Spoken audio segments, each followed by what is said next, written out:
ಆದ್ರೆ ಎಕ್ಸಾಮ್ ಹಾಲಲ್ಲಿ ಏನ್ ಕ್ವಶನ್ಸ್ ಕೇಳ್ತಾನಂದ್ರೆ ಈ ರೆಪೋ ರೇಟ್ ಇಳಿಸುವುದರಿಂದ ಸಾಲಗಾರರ ಮೇಲೆ ಏನ್ ಇಂಪ್ಯಾಕ್ಟ್ ಆಗತ್ತೆ, ಠೇವಣಿದಾರರ ಮೇಲೆ ಏನ್ ಇಂಪ್ಯಾಕ್ಟ್ ಆಗತ್ತೆ, ಬಾಂಡ್ ಈಲ್ಡ್ ಮೇಲೆ ಏನ್ ಇಂಪ್ಯಾಕ್ಟ್ ಆಗತ್ತೆ, 360 ಡಿಗ್ರಿ ಅಂದ್ರೇನು, ಯಾವಾಗ ಸ್ಥಾಪನೆ ಆಯ್ತು, ಸ್ಥಾಪನೆ, ಇದರ ಕೇಂದ್ರ ಕಚೇರಿ ಎಲ್ಲಿದೆ, ಇದರ ಸಂಶೋಧನಾ ಕೇಂದ್ರಗಳು ಎಲ್ಲಿದ್ದಾವೆ, ಇದರ ಪ್ರಯೋಗಾಲಯಗಳು ಎಲ್ಲಿದ್ದಾವೆ, ಇದರ ಮುಖ್ಯ ಪ್ರೋಗ್ರಾಮ್ಗಳೇ ಯಾವುವು.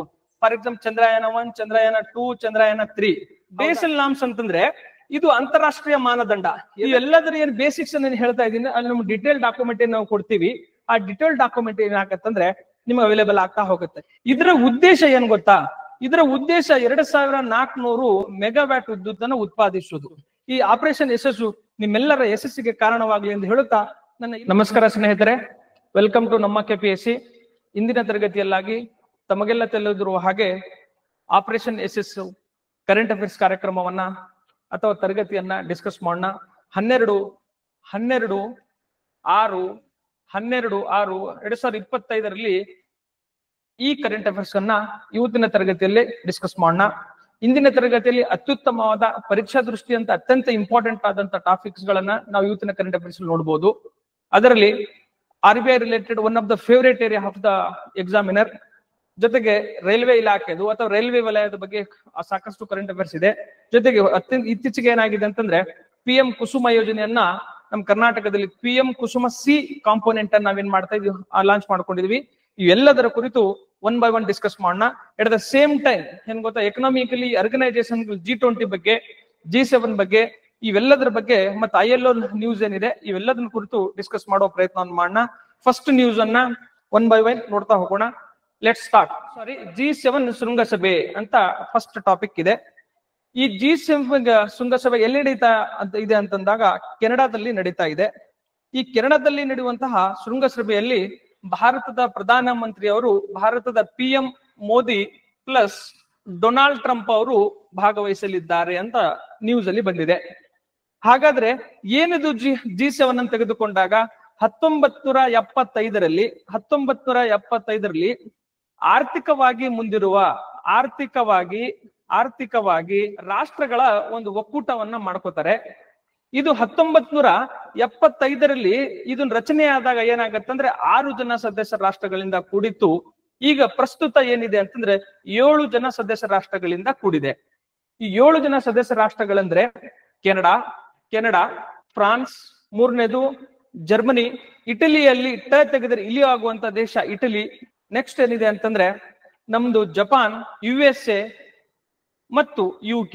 ಈ 7 ಸದಸ್ಯ ರಾಷ್ಟ್ರಗಳ ಬಗ್ಗೆ ನಿಮ್ಗೆ ಏನಾಗಿದೆ ಅಂತಂದ್ರೆ ಈ 7 ಸದಸ್ಯ ರಾಷ್ಟ್ರಗಳ ಗುಂಪನ್ನ ನಾವು G7 ಅಂತ ಕರಿತೀವಿ. ನಾನು ಯಾಕೆ 7 ರಾಷ್ಟ್ರಗಳನ್ನ ಬರೆದೆ ಅಂತಂದ್ರೆ ನಿಮಗೆ ಡೈರೆಕ್ಟ್ ಆಗಿ ಕ್ವಶನ್ಸ್ ಕೇಳ್ತಾನೆ, ಈ ಕೆಳಗಿನ ಯಾವ ರಾಷ್ಟ್ರಗಳು G7 ಸದಸ್ಯರಲ್ಲ ಅಂತ ಡೈರೆಕ್ಟ್ ಕ್ವಶನ್ಸ್ ಕೇಳ್ತಾನೆ. ಎಲ್ಲಿ ಲಿಮಿಟೆಡ್ ಮೆಂಬರ್ಸ್ ಅದಾರೆ ಅಲ್ಲಿ ಡೈರೆಕ್ಟ್ ಹಿಟ್ ನೋಡುವ ಕ್ವಶನ್ ಸಾಧ್ಯತೆ ಇರ್ತದೆ. ಇನ್ನೊಂದೇನ್ ಸ್ಟೇಟ್ಮೆಂಟ್, ಭಾರತ ಇದರ ಸದಸ್ಯತ್ವ ರಾಷ್ಟ್ರ ಇದೆವೇ? ಇಲ್ಲ. ಯಾಕಂದ್ರೆ ಭಾರತ ಅಭಿವೃದ್ಧಿ ಹೊಂದಿದ ರಾಷ್ಟ್ರವಲ್ಲ. ಆ ಹಿನ್ನೆಲೆಯಲ್ಲಿ G7 ಏನಿದೆ ಅಂತಂದ್ರೆ ನ್ಯೂಸ್ ಅಲ್ಲಿ ಇದೆ. ಇದು ಈತಿಗೆ ಏನಾಗಿದ್ರೆ ಲಾಸ್ಟ್ 2024 ಏನಾಗಿತ್ತಂದ್ರೆ ಇಟಲಿಯಲ್ಲಿ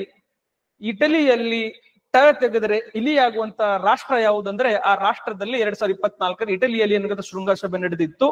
ಆದರೆ ಈ ಸಾರಿ 2025 ಅಲ್ಲಿ ಎಲ್ಲಿ ನಡೀತಾ ಇದೆ ಅಂದ್ರೆ ಕೆನಡಾದಲ್ಲಿ ನಡೀತಾ ಇದೆ. ಈ ಕೆನಡಾ ಸಮ್ಮೇಳನದಲ್ಲಿ ಯಾರಾಗ್ತಾ ಇದ್ರೆ ಈ ಸಮಾವೇಶದಲ್ಲಿ ಏನಾಗ್ತಾ ಇದೆ, ನಮ್ಮ ದೇಶದ ಪ್ರಧಾನಿಯಾದ ನರೇಂದ್ರ ಮೋದಿ ಅವರು ಭಾಗವಹಿಸ್ತಿದ್ದಾರೆ. ಇದು ನ್ಯೂಸ್. ಇದು ಇಷ್ಟೇ ನಿಮಗೆ ಗೊತ್ತಿದ್ರೆ ಸಾಕು, ಬೇಸಿಕ್ ಇಷ್ಟ ಆದ್ರೂ ಗೊತ್ತಿರ್ಬೇಕು ನಿಮಗೆ. ಎಟ್ ದ ಸೇಮ್ ಟೈಮ್ ನಿಮ್ಗೆ ಏನ್ ಕ್ವಶನ್ಸ್ ಮಾಡ್ಬೇಕು, ನಿಮ್ ಹೋಮ್ವರ್ಕ್ ಏನಿದ್ರೆ ಇದೇ ರೀತಿ GG ಅನ್ಕೊಂಡು ಯಾವ್ಯಾವ ಇದಾವೆ, G4 ಅಂತ ಒಂದು ಗ್ರೂಪ್ ಇದೆ, G20 ಅಂತ ಒಂದು ಗ್ರೂಪ್ ಇದೆ, ಹೌದಾ, G77 ಅಂತ ಒಂದು ಗ್ರೂಪ್ ಇದೆ, G77. ಈ ಎಲ್ಲಾ ಗ್ರೂಪ್ಗಳ ಬಗ್ಗೆ ನೀವೇನ್ ಮಾಡ್ಬೇಕಂದ್ರೆ ಹೋಮ್ವರ್ಕ್ ಮಾಡ್ಬೇಕು ಆಯ್ತಾ. G4 ಯಾಕಿದೆ and G20 ನಿಮ್ಗಿದೆ. G20 Bharat ನೇತೃತ್ವವನ್ನು ವಹಿಸಿತ್ತು, ಹೌದಾ. G20 ವೆರಿ ಇಂಪಾರ್ಟೆಂಟ್ ಫ್ರಮ್ ನಮ್ಮ ಎಕ್ಸಾಮ್ ದೃಷ್ಟಿಯಿಂದ, ರಿಪೀಟೆಡ್ ಆಗಿ ಎಕ್ಸಾಮ್ಸ್ ಅನ್ನ ಕೇಳ್ಕೊಂಡ್ತಾ ಇದ್ದೇನೆ. G20 ಬಗ್ಗೆ ಸ್ಟೇಟ್ಮೆಂಟ್ ಬೇಸ್ಡ್ ಕ್ವಶನ್ಸ್ ಕೂಡ ನಮಗೆ ಏನಾಗಿದೆ ಅಂದ್ರೆ ಎಕ್ಸಾಮ್ ಅಲ್ಲಿ ಕೇಳ್ಕೊಂಡಿದ್ದಾನೆ. ಈ G20 ಅನ್ನ ನೀವೇನ್ ಮಾಡ್ಬೇಕಾಗತ್ತೆ, ಬಹಳ ಸಮಗ್ರವಾಗಿ ಅಧ್ಯಯನ ಮಾಡ್ಬೇಕಾಗತ್ತೆ. ಬಟ್ G7 ಏನಿದೆ ಅಂದ್ರೆ ಯಾವಾಗ ಸ್ಥಾಪನೆ ಆಯ್ತು, ಅದರ ಉದ್ದೇಶವೇನು, ಅದರ ಸದಸ್ಯ ರಾಷ್ಟ್ರಗಳು ಯಾವ್ಯಾವು, ಇಷ್ಟು ತಿಳ್ಕೊಂಡ್ರೆ there is a more enough. ನಿಮ್ಗೆ ಏನಾಗತ್ತಂದ್ರೆ G20 ಏನಾಗತ್ತಂದ್ರೆ ಈ G4, G20, G77 ಮತ್ ಬೇರೆ ಯಾವ್ದಾದ್ರಿಂದ GBL ಗ್ರೂಪ್ ಇದ್ರೆ ಅವೆಲ್ಲದ್ರ ಬಗ್ಗೆ ಎಟ್ ಲೀಸ್ಟ್ ನಿಮಗೆ ಬೇಸಿಕ್ಸ್ ಆದ್ರೂ ಗೊತ್ತಿರ್ಬೇಕು. ಇಷ್ಟು ಗೊತ್ತಿದ್ರೆ there is a more than enough. ಓಕೆನಾ. ಸಾಮಾಜಿಕ ಸುರಕ್ಷತೆ ವ್ಯಾಪ್ತಿ ಏರಿಕೆ, ಸಾಮಾಜಿಕ ಸುರಕ್ಷತೆ ವ್ಯಾಪ್ತಿ ಏರಿಕೆ ಅಂತಾರಾಷ್ಟ್ರೀಯ ಕಾರ್ಮಿಕ ಸಂಘಟನೆ ಅಂತ ನ್ಯೂಸ್ ಬಂದಿದೆ. ಈಗ ಸಾಮಾಜಿಕ ಸುರಕ್ಷತೆ ಅಂದ್ರೆ ಸೋಷಿಯಲ್ ಸೆಕ್ಯೂರಿಟಿ ಅಂತ ಕರಿತೀವಿ. ಸೋಷಿಯಲ್ ಸೆಕ್ಯೂರಿಟಿ ಇದು ಭಾರತದಲ್ಲಿ ಏರಿಕೆ ಆಗಿದೆ ಅಂತ ಯಾರು ಹೇಳಿ? ILO ಹೇಳಿದೆ. ILO ಈ ನಮಗೇನ್ ಬೇಕಾಗಿರೋದು ಗೊತ್ತಾ? 2015ರಲ್ಲಿ ನಮ್ಮ ಸಾಮಾಜಿಕ ಸುರಕ್ಷತೆ ಅರೌಂಡ್ 19 to 20% ಇತ್ತು. 2025ರಲ್ಲಿ ಇದು 63 ಅರೌಂಡ್ 63 to 64 ಪಾಯಿಂಟ್ ಏನಾಗಿದೆ ಅಂದ್ರೆ ಏರಿಕೆ ಆಗಿದೆ ಎಂಬ ಅಂಶವನ್ನ ಏನ್ ಮಾಡಿದೆ ಅಂದ್ರೆ ILO ಏನ್ ಮಾಡಿದೆ? ವರದಿಯನ್ನು ಸಲ್ಲಿಸಿದೆ. ಹಾಗಾದ್ರೆ ನಮಗ್ ಬೇಕಾಗಿರೋದು ಏನಂದ್ರೆ ILO is very important for us. At the same time ILO ಇನ್ನೊಂದು ಯಾವ್ದಕ್ಕೆ ನ್ಯೂಸ್ ಇದೆ ಅಂತಂದ್ರೆ 113ನೇ ಅಂತಾರಾಷ್ಟ್ರೀಯ ಕಾರ್ಮಿಕ ಸಮಾವೇಶ ಏನ್ ಮಾಡ್ತಾ ಇದ್ದಾರೆ? ILO ಆಯೋಜನೆ ಮಾಡ್ತಾ ಇದೆ. ಈ ಎರಡೂ ನ್ಯೂಸ್ ಇದೆ. ಇವತ್ತನ್ನ ನ್ಯೂಸ್ ಪೇಪರ್ ತೆಗೆದುಕೊಂಡಾಗ ನಿಮಗೆ ಕಾಣ್ತವೆ. ಮೊಟ್ಟ ಮೊದಲನೇದಾಗಿ ಸಾಮಾಜಿಕ ಸುರಕ್ಷತೆ ವ್ಯಾಪ್ತಿ ಏರಿಕೆ ಆಗಿದೆ ಭಾರತದ ಒಂದು ನ್ಯೂಸ್ ಬಂದಿದ್ರೆ, ಎಟ್ ದ ಸೇಮ್ ಟೈಮ್ 113ನೇ ಅಂತಾರಾಷ್ಟ್ರೀಯ ಕಾರ್ಮಿಕ ಸಮಾವೇಶವನ್ನ ಏನ್ ಮಾಡ್ತಾ ಇದೆ ಅಂದ್ರೆ ಜಿನೆವಾದಲ್ಲಿ ILO ಏನ್ ಮಾಡ್ತಾ ಇದ್ರೆ ಆಯೋಜನೆ ಮಾಡ್ತಾ ಇದೆ. ಈ ಎರಡರ ಹಿನ್ನೆಲೆ ನಿಮಗೆ ಏನಾಗುತ್ತೆ ಅಂದ್ರೆ ನಿಮಗೆ ILO ಇಂಪಾರ್ಟೆಂಟ್ ಆಗ್ತಾ ಹೋಗುತ್ತೆ. ಹಾಗಾದ್ರೆ ILO ಯಾವಾಗ ಸ್ಥಾಪನೆ ಆಯ್ತು ಅಂತ ತೆಗೆದುಕೊಂಡು ನೋಡಿದಾಗ ILO ಯಾವಾಗ ಸ್ಥಾಪನೆ ಆಯ್ತು? 1914ರಿಂದ 18ರವರೆಗೆ ಏನಾಗುತ್ತೆ? ಮೊದಲ ಮಹಾಯುದ್ಧ ನಡೀತದೆ. ಈ ಮಹಾಯುದ್ಧದಲ್ಲಿ ಏನಾಗುತ್ತೆ? ಕಾರ್ಮಿಕರು ಮತ್ತು ಸಾಕಷ್ಟು ಜೀವ ಹಾನಿ ಆಗ್ತದೆ. ಅದರ ಹಿನ್ನೆಲೆ ಏನಾಗುತ್ತೆ ಅಂದ್ರೆ ವರ್ಸೆಲ್ಸ್ ಒಪ್ಪಂದ ಆಗತ್ತೆ. ಇದರ ಹಿನ್ನೆಲೆಯಲ್ಲಿ 1919ರಲ್ಲಿ ಏನಾಗತ್ತೆ ಅಂದ್ರೆ ILO ಸ್ಥಾಪನೆ ಆಗತ್ತೆ. ಆದ್ರೆ ಮುಂದೆ ಏನಾಗತ್ತಂದ್ರೆ 1946ರಲ್ಲಿ ಏನಂದ್ರೆ ಇದನ್ನ ಪುನರ್ರಚನೆ ಮಾಡ್ತೀವಿ. ಪುನರ್ರಚನೆ ಮಾಡಿ ಏನ್ ಮಾಡಿದ್ವಿ ಅಂದ್ರೆ UN ನ ವಿಶೇಷ ಸಂಸ್ಥೆಯಾಗಿ UN ಸ್ಪೆಷಲೈಸ್ಡ್ ಏಜೆನ್ಸಿಯಾಗಿ ನಾವೇನ್ ಮಾಡ್ತೀವಿ ಅಂತಂದ್ರೆ ಅದನ್ನ ಮರುರೂಪಣೆ ಮಾಡ್ತೀವಿ. ILO ಯಾವಾಗ ಸ್ಥಾಪನೆ ತೆಗೆದುಕೊಂಡಾಗ 1919 ವರ್ಸೆಲ್ಸ್ ಒಪ್ಪಂದದ ಮೂಲಕ ಸ್ಥಾಪನೆ ಆಗ್ತದೆ. ಆದ್ರೆ ಮುಂದುವರಿದು 1946ರಲ್ಲಿ ಏನಾಗತ್ತಂದ್ರೆ ಅದನ್ನ ಮರುರೂಪಣೆ ಮಾಡ್ತೀವಿ. ಆ ಮರುರೂಪ ಪಡ್ಕೊಂಡು ನಾವೇನ್ ಮಾಡ್ತೀವಿ ಅಂದ್ರೆ ILO ರಚನೆ ಮಾಡ್ತೀವಿ. ಅದರ ಉದ್ದೇಶ ಏನಂದ್ರೆ ಅಂತಾರಾಷ್ಟ್ರೀಯ ಕಾರ್ಮಿಕರನ್ನ ಸಂರಕ್ಷಣೆ ಮಾಡುವುದು ಮತ್ತು ಅಂತಾರಾಷ್ಟ್ರೀಯ ಕಾರ್ಮಿಕರ ಯೋಗಕ್ಷೇಮವನ್ನು ಕಾಪಾಡುವುದೇ ILO ಉದ್ದೇಶ ಆಗಿದೆ. ಆ ಯೋಗಕ್ಷೇಮವನ್ನ ಕಾಪಾಡುವುದರ ಜೊತೆಗೆ ಇದರ ಹೆಡ್ ಕ್ವಾರ್ಟರ್ಸ್ ಎಲ್ಲಿ ತೆಗೆದುಕೊಂಡಾಗ ಸ್ವಿಟ್ಜರ್ಲ್ಯಾಂಡ್ ನ ಜಿನೆವಾದಲ್ಲಿ ನಾವೇನ್ ಮಾಡ್ತೀವಿ ಅಂದ್ರೆ ಜಿನೆವಾದಲ್ಲಿ ಇದರ ಹೆಡ್ ಕ್ವಾರ್ಟರ್ಸ್ ಅನ್ನ ನಾವು ಕಾಣ್ತೀವಿ. ಈ ಸ್ವಿಟ್ಜರ್ಲ್ಯಾಂಡ್ ನ ಜಿನೆವಾದಲ್ಲಿ ಏನ್ ಮಾಡ್ತಾ ಇದೀವಿ ಅಂದ್ರೆ 113ನೇ ಅಂತಾರಾಷ್ಟ್ರೀಯ ಕಾರ್ಮಿಕ ಸಮಾವೇಶವನ್ನ ನಾವು ಆಯೋಜನೆ ಮಾಡ್ತಾ ಇದೀವಿ 2025ಯಲ್ಲಿ. ಈ 2025 ಆಯೋಜನೆ ಆದಂತ ಈ ಸಮ್ಮೇಳನದಲ್ಲಿ ಯಾರು ಭಾಗವಹಿಸಿದರೆ ಭಾರತದಿಂದ ಅಂತಂದ್ರೆ ನಮ್ಮ ಕಾರ್ಮಿಕ ಸಚಿವರಾದಂತ ಮನ್ಸುಖ್ ಮಾಂಡವಿಯಾ ಅವರು ಅವ್ರು ಏನ್ ಮಾಡ್ತಾ ಇದ್ದಾರೆ ಭಾಗವಹಿಸಿದ್ದಾರೆ. ಯಾಕೆ ಇಂಪಾರ್ಟೆಂಟ್ ಅಂದ್ರೆ ಈಗ ಭಾರತದ ನಮ್ದು ಏನಾಗುತ್ತೆ, ಭಾರತದಲ್ಲಿ ಜಿನೆವಾದಲ್ಲಿ ಆ ಫಂಕ್ಷನ್ಸ್ ಹೋಗಿ ನಾವು ಮೀಟ್ ಮಾಡ್ತಾ ಇದೀವಿ ಅಂತಂದ್ರೆ ನಮಗೆ ಎಕ್ಸಾಮ್ ದೃಷ್ಟಿಯಿಂದ ಇಂಪಾರ್ಟೆಂಟ್ ಆಗ್ತಾ ಹೋಗುತ್ತೆ. ಯಾಕಂದ್ರೆ ನಮ್ ಸ್ಟೇಕ್ ಹೋಲ್ಡಿಂಗ್ ಇದೆ ಅಲ್ಲಿ ಅಂತ. ಇದು ಒನ್ ಆಫ್ ದ ಬೇಸಿಕ್ಸ್ ಏನಂದ್ರೆ ILO ಯಾವಾಗ ಸ್ಥಾಪನೆ ಆಯ್ತು ಅದ್ರ ಬೇಸಿಕ್ಸ್ ಅನ್ನು ಕರೆಂಟ್ ಅಫೇರ್ಸ್ ಅನ್ನು ಟಚ್ ಮಾಡಿದ್ದೀನಿ. ಇಟ್ ದ ಸೇಮ್ ಟೈಮ್ ಏನಾಗಿದೆ ಅಂದ್ರೆ ಇಲ್ಲಿ ಕಾರ್ಮಿಕರ ಸಮಾವೇಶ ಅಂತ ಒಂದು ಬಂದಿದೆ. ಕಾರ್ಮಿಕರ ಸಮಾವೇಶಕ್ಕೆ ಈಗ ನಿಮಗೆ ಹೋಮ್ವರ್ಕ್ ಏನಿದೆ ಗೊತ್ತಾ?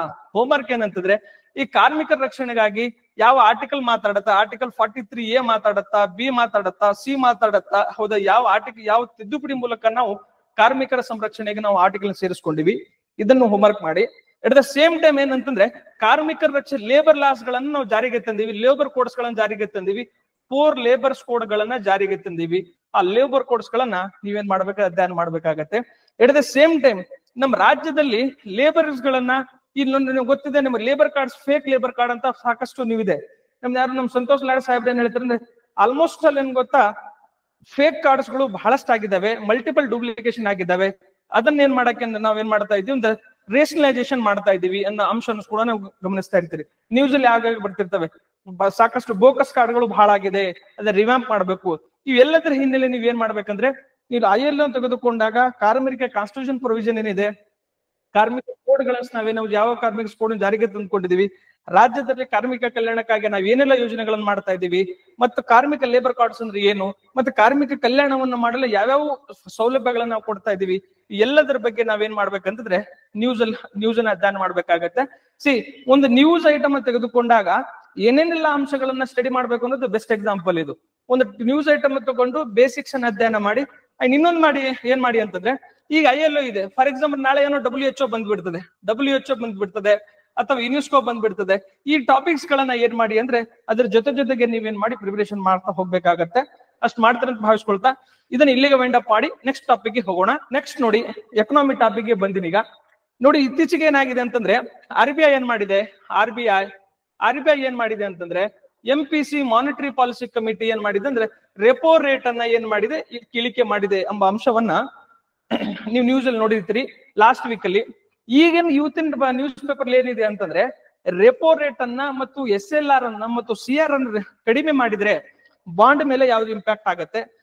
ನಮ್ ಸ್ಟೇಟ್ ಮಾರ್ಕೆಟ್ ಹುಡುಗರ್ದು ಮತ್ತು ಕನ್ನಡ ಮಾಧ್ಯಮದ ಹುಡುಗರ ಪ್ರಾಬ್ಲಮ್ ಏನಂತಂದ್ರೆ ಆ ಬುಕ್ ಅಲ್ಲಿ SLR ಅಂದ್ರೆ ಇದು, CRR ಅಂದ್ರೆ ಇದು, ಮತ್ತೆ ರೆಪೋ ರೇಟ್ ಅಂದ್ರೆ ಇದು, ರಿವರ್ಸ್ ರೆಪೋ ರೇಟ್ ಇದು, ಇಷ್ಟೇ ಕೊಟ್ಟಿರ್ತಾರೆ. ಆದ್ರೆ ಎಕ್ಸಾಮ್ ಹಾಲಲ್ಲಿ ಏನ್ ಕ್ವಶನ್ಸ್ ಕೇಳ್ತಾನಂದ್ರೆ ಈ ರೆಪೋ ರೇಟ್ ಇಳಿಸುವುದರಿಂದ ಸಾಲಗಾರರ ಮೇಲೆ ಏನ್ ಇಂಪ್ಯಾಕ್ಟ್ ಆಗತ್ತೆ, ಠೇವಣಿದಾರರ ಮೇಲೆ ಏನ್ ಇಂಪ್ಯಾಕ್ಟ್ ಆಗತ್ತೆ, ಬಾಂಡ್ ಈಲ್ಡ್ ಮೇಲೆ ಏನ್ ಇಂಪ್ಯಾಕ್ಟ್ ಆಗತ್ತೆ, ನೆಕ್ಸ್ಟ್ ಸಾಲ ನೀಡುವಿಕೆಯಲ್ಲಿ ಏನ್ ಇಂಪ್ಯಾಕ್ಟ್ ಆಗತ್ತೆ, ಬ್ಯಾಂಕ್ ದರ ನಿರ್ಧಾರ ಮಾಡುವಲ್ಲಿ ಏನ್ ಇಂಪ್ಯಾಕ್ಟ್ ಆಗತ್ತೆ. ಈ ರೀತಿ ನೀವು 2024 ಕ್ವಶನ್ಸ್ ಅನ್ನ 2024 ಮತ್ತು 2025 KS ಕ್ವಶನ್ಸ್ ಅನ್ನು ನೋಡ್ಕೊಂಡಾಗ ಮತ್ತು ಬೇರೆ ಬೇರೆ PYQ ಗಳನ್ನ ನೋಡ್ಕೊಂಡಾಗ ಇದರ ಅಪ್ಲಿಕೇಶನ್ ಆಫ್ ಕ್ವಶನ್ಸ್ ಅನ್ನ ಕೇಳ್ತಾ ಇದ್ದಾನೆ. ನಾವೇನ್ ಮಾಡ್ತಾ ಇದೀವಿ ಸ್ಟಾಟಿಕ್ ಅಲ್ಲಿ ಅಂತಂದ್ರೆ ಸ್ಟಾಟಿಕ್ ಓದ್ಕೊಂಡು ಬರ್ತಾ ಇದೀವಿ, ಬಟ್ ಇದರ ಅಪ್ಲಿಕೇಶನ್ಸ್ ಸ್ಟೇಟ್ಮೆಂಟ್ ಎಕ್ಸಾಮ್ ಅಲ್ಲಿ ಬಂದಾಗ ಉತ್ತರ ಕೊಡೋಕೆ ಎಡುತ್ತಾ ಇದೀವಿ. ನೀವ್ ಏನ್ ಮಾಡ್ಬೇಕಂತಂದ್ರೆ ಇದನ್ನ ಫಾರ್ ಎಕ್ಸಾಂಪಲ್ ರೆಪೋ ರೇಟ್ ಕಡಿಮೆ ಮಾಡಿದ್ರೆ ಈ ಬೇರೆ ಬೇರೆ ಸ್ಟೇಕ್ ಹೋಲ್ಡರ್ ಮೇಲೆ ಏನ್ ಇಂಪ್ಯಾಕ್ಟ್ ಆಗತ್ತೆ, ಆ ಇಂಪ್ಯಾಕ್ಟ್ಸ್ ಅನ್ನ ಸ್ವಲ್ಪ ಅಪ್ಲಿಕೇಶನ್ ಆಫ್ ಮೈಂಡ್ ಮಾಡಿದ್ರೆ ನಿಮ್ಗೆ ಏನಾಗತ್ತಂದ್ರೆ ಯಾವುದೇ ಕ್ವಶನ್ಸ್ ಕೇಳಿದ್ರು ಕೂಡ ನೀವು ಇದನ್ನ ಮಾಡಬಹುದು ಅಂತಾರೆ, ನೀವು ಆನ್ಸರ್ ಮಾಡಬಹುದು.